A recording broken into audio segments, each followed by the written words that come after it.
যেহেতু নাগৰিকত্বৰ ভিত্তিবৰ্ষক লৈ এক শুনানি আজি অনুষ্ঠিত হয় আৰু অহা 17 অক্টোবৰৰ পৰা ধাৰাবাহিকভাৱে এক শুনানি আৰম্ভ হ'ব, চূড়ান্ত শুনানি। আপুনি বহু বছৰৰ পৰা এই বিষয়টোক লৈ যুঁজি আছে অসম সম্মিলিত মহাসংঘ, আৰু আপুনি কাৰ্যকৰী সভাপতি হিচাপে কি প্ৰতিক্ৰিয়া প্ৰকাশ কৰিব?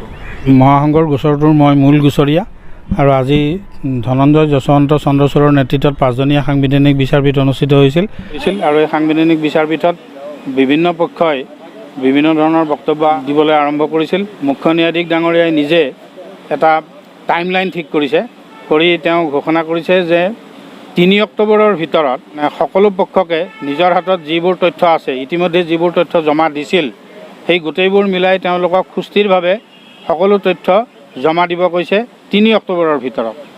তাৰপিছত 2 নম্বৰ নিৰ্দেশত কৈছে 3 অক্টোবৰৰ পৰা 7 দিন মানে 10 অক্টোবৰৰ ভিতৰত সকলো পক্ষকে লিখিত দলিল ছাবমিট কৰিব কৈছে, আৰু এই তথ্যসমূহ জমা দিবৰ কাৰণে 2জন নোডেল অফিচাৰ নিযুক্ত কৰিছে চিফ জাষ্টিচ অফ ইণ্ডিয়াই, আৰু তেওঁলোক 2জন হ'ল এটৰ্নী জেনেৰেল আৰ ভেংকট ৰমণীৰ কনিষ্ঠ অধিবক্তা দীক্ষা ৰয় আৰু আমাৰ অসম সন্মিলিত মহাসংঘৰ অধিবক্তা মনীষ গোস্বামী।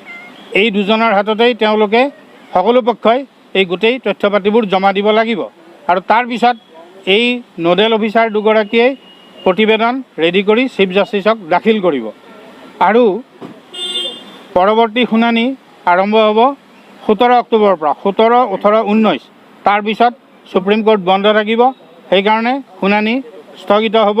তাৰপিছত আৰম্ভ হ'ব 31 অক্টোবৰৰ পৰা নন ষ্টপ হিয়াৰিং।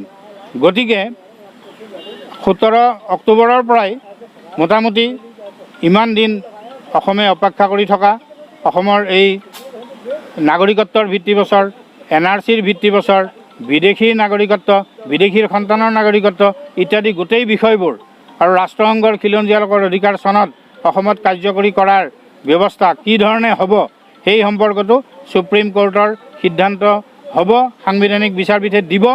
এই সকলোবোৰ বিষয় লৈ এই সাংবিধানিক বিচাৰপীঠেই চূড়ান্ত ৰায়দান কৰিব, আৰু অসমৰ খিলঞ্জীয়া আজি 76 বছৰ ধৰি যিটো ভুগি আছে তাৰ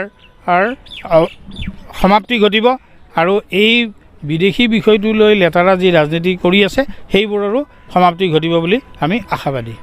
অসমত অনাগত দিনত অসমৰ খিলঞ্জীয়া সুৰক্ষিত হোৱাৰ এটা ব্যৱস্থা তথা এটা পথ নিৰ্ণয় হ'ব।